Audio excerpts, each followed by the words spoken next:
My dearest brothers and sisters, this is Tunia speaking. I love you so very much. This is part 1 of a 4-part series. We'll have part 2 next week. Then we'll have an unrelated message from another galactic person so that we're not spending a month straight talking about this topic. Then the 2 weeks after that we'll have parts 3 and 4 of this series. Why am I spending so much time talking about this topic? Well, it's because huge numbers of people still don't recognize the extent to which Earth men are being mistreated. Men being mistreated is horrible by itself, and it also indirectly hurts everyone, plus it substantially slows down the arrival of new Earth. Getting society to stop mistreating a group of people tends to require a whole lot of pointing to the injustice, to the point that some might find it annoying. And yet, advocating for equal treatment is worth doing.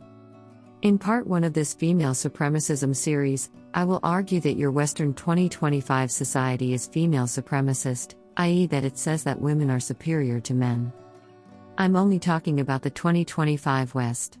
In certain other regions, this is very much not that case, and in fact, in some regions, women are still very much oppressed. Of course, ultimately, I'm offering one perspective out of many. I think the West is female supremacist perspective is merit and is valuable, but even if I'm right about that, I'm just offering you one tool for your toolbox. You probably want to have multiple tools in your toolbox, and you probably want to have multiple perspectives that you are able to look at society with. There are other perspectives, other tools, with which you can look at society and which may also be useful. For example, it's also true that society mistreats women in certain ways. That's another valid perspective. I haven't spent as much time talking about that because pretty much everyone already knows about it, so it wouldn't be news, but it's certainly true regardless. Still, let me hand you this tool for your toolbox. Let me make the case why your society is female supremacist. It's actually quite straightforward. Consider the statement, white people are better in a dozen ways than black people. Black people are better in no way except for some purely physical things. That is textbook white supremacism, right? After all, white supremacism is just the belief that white people are better than black people. That's the definition. Okay, now consider the statement, women are better in a dozen ways than men. Men are better in no way except for some purely physical things. Okay, then this is female supremacism. It's the exact same argument, just with women swapped out for white people. Still, it's the exact same logic. So if the first statement is white supremacism, then the second statement is female supremacism. So it's female supremacism to say that women are better in a dozen ways than men, while men are better in no way except for physical strength. And that's literally the position that your society has.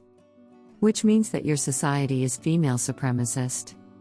Specifically, here's a list of 50 ways in which your society says women are better than men. Women are more emotionally intelligent. Women are better at reading people. Men can be very dumb and clueless and unintentionally insensitive when it comes to dealing with other people. Women are the more crucial parent. Children need their mom more than their dad. Please ignore that children of single dads have better outcomes than children of single moms. Women communicate better. Women are better at making friends and maintaining friendships. Women have healthy, loving, supportive conversations with their friends. Men just talk about beer and breasts and sports with their male friends. Men are more often emotionally repressed because they just stupidly refuse to talk about their feelings. Women have more common sense and make better decisions. Women are almost never violent and almost never commit sexual assault. Women are more spiritual. Women are more moral. Women are more in tune with nature and care more about protecting nature. Women select partners who are virtuous and kind and emotionally mature, while men just select for hotness. Or, women just want to find any man who is a halfway functional human being, and she often struggles with that because men just suck that much. Meanwhile, men struggle with dating because they either suck so much that no woman should have to put up with them, or because they have completely unrealistic expectations. Women are more diligent and hardworking and reliable. Adult women are almost always mature and functional human beings, whereas many technically adult men are quite childish. One example of male childishness is men just sitting in their mom's basement playing video games. Why do men do that? Because they suck. Let's not ask further questions. Another example is men getting cold feet when it comes to marriage. Let's not think about why men might be hesitant about marriage, they just suck. Women are tidier. Women are the only ones willing to treat different groups as equal, while men tend to discriminate against any group that isn't them. Women are compassionate listeners, unlike men. Men only think about themselves. Male bosses often abuse their position, either financially or sexually. Female bosses don't. Women are less materialistic and less shallow and less likely to brag or show off. Women are the partner in the relationship who is kind and functional and trying their best. If there's a relationship problem, it's likely the man's fault. Women cheat less. Women abuse their partners far less often. Please ignore that statistics say otherwise. If a woman slaps her partner in public, people who see that will often just automatically assume that he had it coming. Why? Because men are awful, you see. Women don't need men, while men do need women. The wife is smart and the husband is dumb. See any modern TV show or movie. The future is female. There's no real point to men anymore. Women are inherently good as they are. If men try to change women, then that's abuse. Meanwhile, a woman trying to change her partner is perfectly fine. In fact, dudes only become men once a woman civilizes them and teaches them how to be a good and functional human being. Imagine saying that gals only become women once a man civilizes them. Suddenly it's abuse. If a wife tells her husband to go sleep on the couch, he deserved it. If a husband tells his wife to go sleep on the couch, it's abuse. Why? Because women are apparently more moral than men, and automatically right. Men need to do certain things in order to become a real man or a good man. Women don't need to do things before they're a real woman or a good woman. It's completely acceptable to say he worked hard for decades to support his family, he's a good man. But if you say she cooked and cleaned for decades, she's a good woman, then everyone thinks you're a monster. Women are more valuable. Your society says that it's good and proper that men get drafted and women don't, and that if the Titanic sinks that women get the lifeboats. Also, your society will say things like 100 people died, 30 of which were women, which clearly implies that the female deaths are the most important thing. Women are more peaceful, and indeed world peace would be achieved if only women were in power. Please ignore that Europeans' medieval queens waged more wars than kings. All the awful things that happened historically were the fault of men. Historically, women were oppressed and men were privileged oppressors. Please ignore those 14-year-old boys that were forced to fight in wars, while girls and women got to stay home. Men conspire with other men to benefit men. Patriarchy, old boys network. Women, being morally superior, would of course never do that. Women just want to build an amazing society for everyone. Meanwhile, men often just want sex and personal wealth and personal power. Sure, some individual men are good, but meanwhile women are just good, period. Men just want sex, unlike women.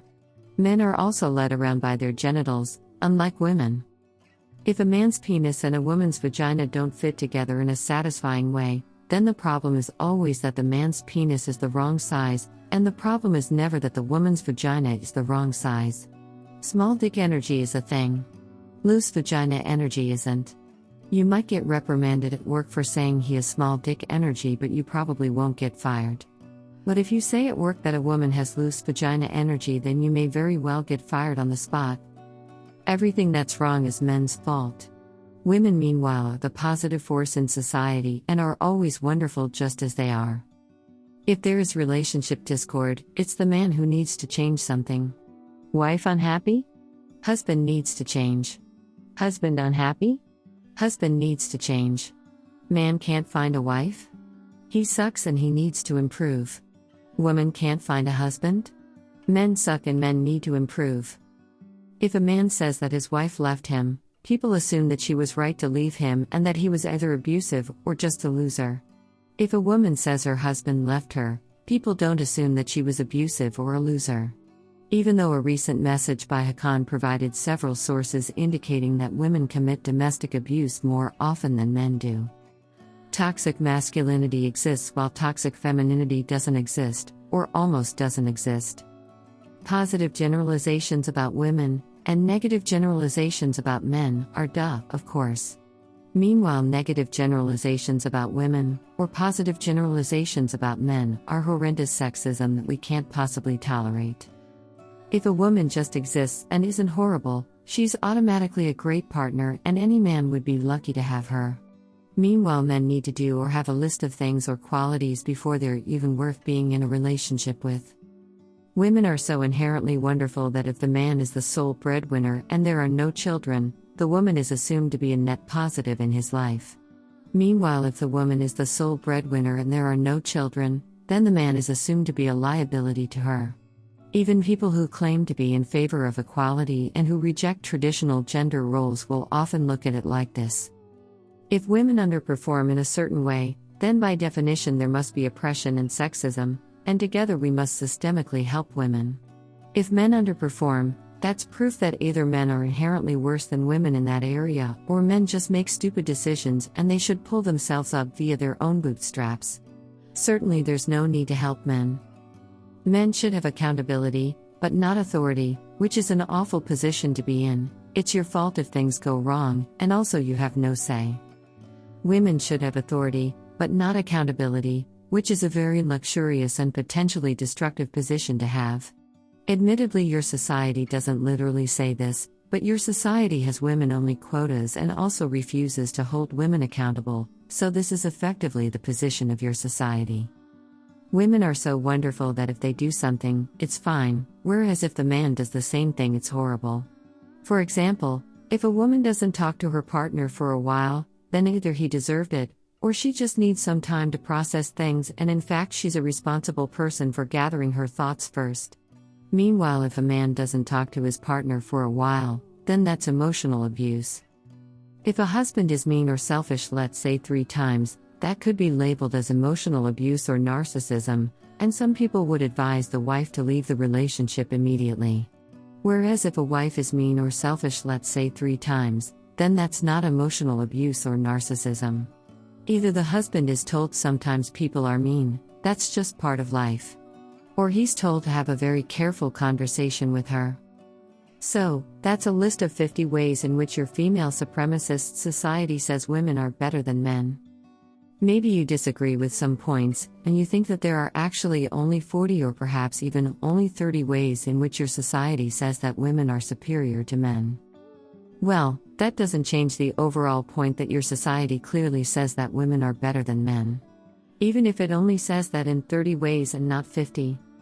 Meanwhile, if you say that men in general are better than women at anything except physical strength, then your society calls you a sexist and a misogynist. Okay, so then your society is female supremacist. Let's debunk some possible counterarguments.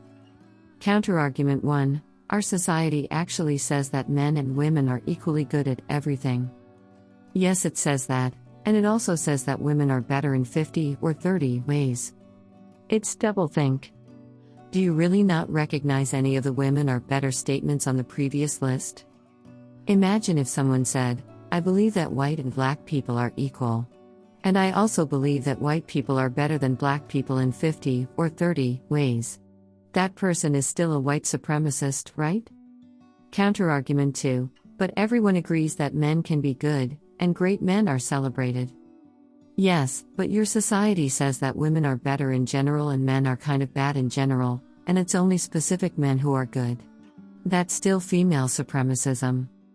Imagine if a person said, oh, I'm not a white supremacist, I just think that whites in general are better than black people in 30 ways, while black people in general are better at only some physical things. But, black people can be good. Some black people are good. In fact, I know some black people who are fine and capable people. I know some blacks who are good people. Then that person speaking is clearly a white supremacist. So if your society says I'm not a female supremacist, I just believe that women in general are better in a dozen ways while men in general are better at nothing. But, men can be good. In fact, I know some men who are good men. Well, that is female supremacism. Counterargument 3. Supremacism doesn't just mean thinking one group is better, it also means treating one group better than the other. Well, your society does that too, for example via courts giving harsher sentences to men for the same crimes compared to women.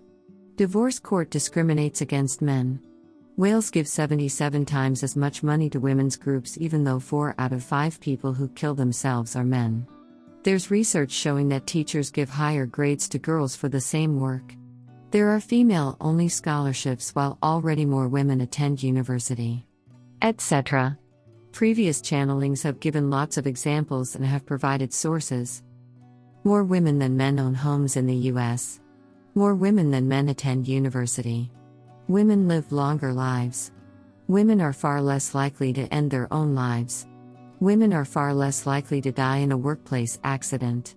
Most awful, hard, dirty, low-status, dangerous work is done by men. Yes, there are more male CEOs, but women often simply choose not to work 70 hours per week and be under a lot of stress and pressure all the time. So if that's the choice that women make, and fair enough, I'd make the same choice, then of course there are going to be fewer female CEOs and fewer female billionaires. Moreover, the fact that more billionaires are men really doesn't do anything to help the average guy on the street. Counterargument 4. A society is only supremacist if it says, or clearly implies, that one group is better than the other. Your society does that too. Even elected officials sometimes openly say, or clearly imply, that men are inferior, that men are the problem and that women in power would solve society's problems. The same is said, or clearly implied, by your media, by your movies, by your TV shows, by your education system, by your universities. Courts giving custody of children to mothers over fathers, except in extreme cases, also implicitly communicates that women are just better than men.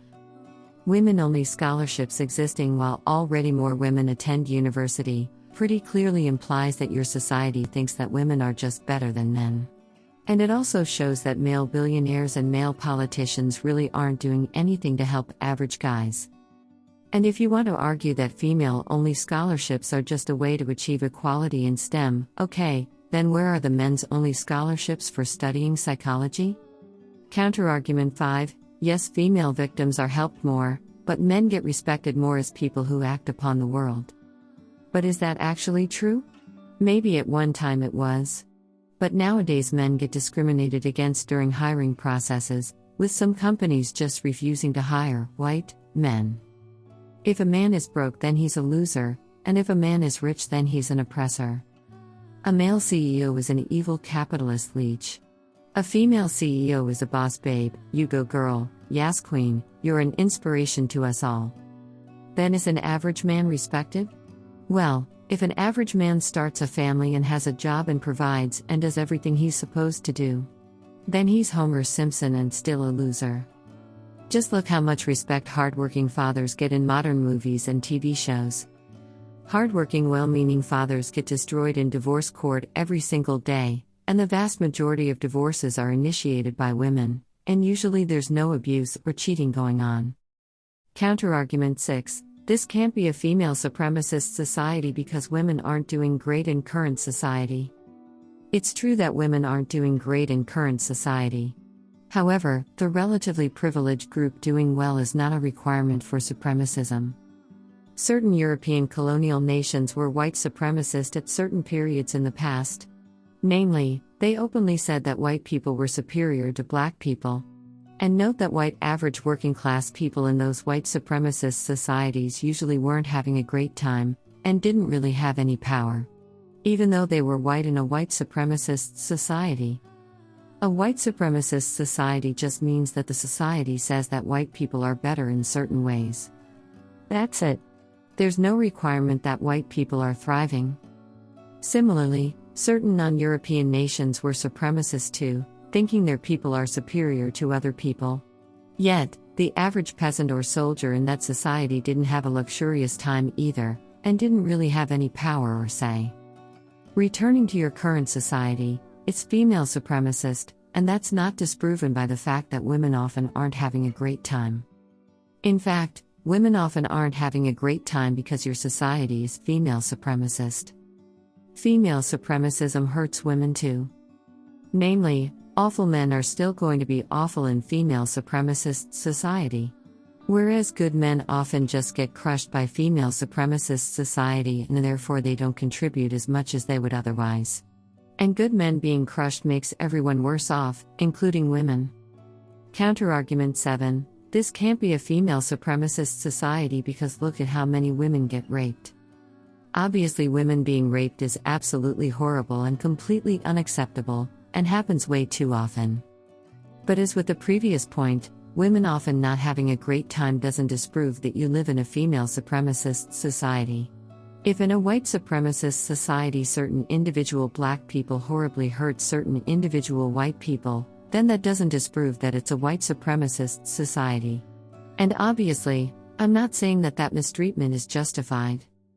Also, something that points towards female supremacism is that everyone will immediately agree that women being raped is horrible. And obviously, it is. Whereas legally speaking in England, rape has to involve penetration by a penis. So in England, if a woman clearly rapes a man, then legally speaking that's not rape. So yes, certain individual men horribly mistreat women. But on a societal level, everyone agrees that women getting raped is awful. Whereas England doesn't even care about men enough to define rape in such a way that it recognizes female rape of men. In the US, more men than women are raped if you count prison rape. And still, prison rape is treated as a joke. A teenage boy being raped by an adult woman? Also a joke. People might say nice or lucky guy. How am I supposed to describe this as something other than female supremacism? Yes, certain individual men are awful. But at least on a systemic level everyone agrees that women being raped is awful, while on a systemic level men being raped may not even be legally recognized, or it's treated as a punchline. And yes, most rapists are men. But that doesn't justify mocking men who are raped, or telling all men that they're bad. Black people in the US also commit disproportionately many crimes. Does that mean we should also tell all black people that they're bad? Counterargument 8. Most people in power are men. Yes, but note that pretty much all of those men are female supremacists, or they're collaborators with female supremacists. How many men in positions of power are actively trying to make it so that women get equal punishment for the same crime as men, for example? Practically zero, right? How many men in positions of power are actively trying to ban women's scholarships, because it's sexist and because already more women attend university nowadays? Practically zero, right? How many English men in positions of power are actively trying to change the definition of rape? Very few, right? I'm not just talking about lip service and mentioning it once or twice, I'm talking about actively trying to change this. Men can be female supremacists too. Now, a woman in power would most likely fight anti-female discrimination if it exists, and fair enough. Some women in power even push for unfair anti-male discrimination. As a result, women often assume that if most people in power are men, then men must have equal rights, or must be privileged. But men aren't women. Women are biased in favor of women. And men are also biased in favor of women. More men are promoting anti-male discrimination than are trying to, for example, make it so that women get equal punishment for the same crime. So, yes, most people in power are men, but they're female supremacists or female supremacist collaborators. Frankly, almost all men in power are Uncle Toms. That's all the counterarguments I could think of. So, I rest my case that your society is, in fact, female supremacist. I get that female supremacism might sound shocking and extreme, but frankly, the situation on Earth is shocking and extreme. I imagine you're used to the gender situation on Earth and therefore it feels familiar and normal to you. And you're not used to the term female supremacism and therefore that might feel shocking. But I suspect that if you think things through logically, you may agree with me. As an illustration, the statement "he's following his dick" probably sounds somewhat normal to you, and at least as being somewhat acceptable to say if a man is pursuing a hot but unstable woman. Most people wouldn't push back against someone saying that. Meanwhile, she's following her vagina is a statement that likely sounds a bit shocking to you, and something that's not acceptable to say, even if a woman is pursuing a hot but unstable man. Most people would push back against someone saying that. But why is he's following his dick fine to say, but she's following her vagina isn't? This illustrates that how a statement sounds to you, and how it makes you feel, and whether it's shocking or not, may not be a good indicator of whether that statement is valid. Us galactics think that systemic mistreatment of men is as bad as systemic mistreatment of women. I know Earth people may also make that claim, but usually Earth people don't really think like that. We, however, do. And frankly, we're horrified when we look at Earth. Let's imagine the gender-flipped situation of your world for a moment. Imagine if on your world women got harsher punishments for the same crime, got lower grades for the same work in school, almost never got the kids in a divorce, usually had to pay lots of money to men in a divorce, were told from birth that they were the problem in society while men were wonderful. 4 out of 5 people ending their lives were women, almost all workplace deaths were women, etc. Then obviously you'd want us to speak out against that, repeatedly, in strong language, right? Well, here you go. As for how society became female supremacist, that's a very complex topic, but one part of it is that women repeatedly got hurt, starting a very long time ago and continuing up to the present. Women understandably want to feel safe, and are often resentful towards men because men are supposed to protect and provide, hence a lot of women want what amounts to female supremacism in practice, in order to feel safe and provided for. I know women don't consciously think I want female supremacism. However, conscious minds are to a large extent rationalization machines that tie a pretty bow on what people decide subconsciously and emotionally. And also, if you take actions that clearly lead to a certain outcome, then you're sort of pushing towards that outcome even if you don't consciously aim for that outcome. For example, if someone cheats on their husband or wife in order to feel good, then they're taking actions that lead to the end of their marriage, even if they never intended that and they only intended to have some fun or excitement. Similarly, eating a lot of junk food is an action that will lead to the result of getting fat, even if getting fat was never the goal and the goal was just feeling better in the moment. So the actions that women are taking are leading to female supremacism, even though women's goal isn't female supremacism. They're just trying to feel safe. But still, actions lead to certain results. So, women were hurt and wanted to feel safe. Meanwhile, hurt women stopped giving love to men, one of the female gender's contributions, and so men started supporting female supremacism in the hope that that's how women would give them love again. So men need to feel loved, and that's non-negotiable, and so they support what is in practice female supremacism. Because they think that's the only way they'll get their love needs met. And people who don't have critical needs met might support destructive things, such as female supremacy. And women need to feel safe, and that's non-negotiable, and so they support what is in practice female supremacism. Because they think that's the only way they'll get their safety needs met. And people who don't have critical needs met might support destructive things, such as female supremacy. This is also why it seems that Earth women often don't take responsibility, and often aren't compassionate towards average men or even understanding what life is like for average men. That's really not something that's inherent to women, and indeed, many Earth women don't behave like that. Rather, that's how some people behave if they feel very unsafe.